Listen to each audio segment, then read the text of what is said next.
Hi అండి, ఇవాళ మన స్పెషల్ రెసిపీ వచ్చేసి మామిడికాయ రోటి పచ్చడి. రోటికి పుల్ల పుల్లగా కారం కారంగా అప్పటికప్పుడు ఈజీగా ప్రిపేర్ చేసుకున్న మామిడికాయ రోటి పచ్చడి అండి.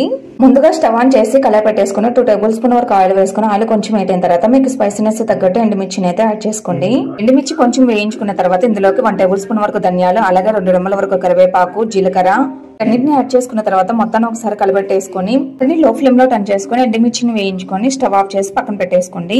ఒక రోల్ పెట్టేసుకొని ఎండుమిర్చి మొత్తాన్ని అందులోకి యాడ్ చేసుకొని మెత్తగా దంచేసుకోండి. అలాగే మామిడికాయని ఇలా పీసెస్ గా కట్ చేసేసుకొని కారం అనేది ముక్కలకు పట్టేంత వరకు దంచేసుకోండి. అలాగే టేస్ట్ తగ్గట్టు సాల్ట్, 4 నుండి 5 వెల్లుల్లిపాయ రబ్బలు అండ్ మీడియం సైజ్ ఉల్లిపాయను కూడా ఇలా పీసెస్ గా కట్ చేసి వేసుకొని పచ్చిని 2-3 సార్లు దంచేసుకొని ప్లేట్ లో తీసి పక్కన పెట్టుకోండి. చూసారు కదా, ఈ కన్సిస్టెన్సీలో ఉంటే సరిపోతుందండి.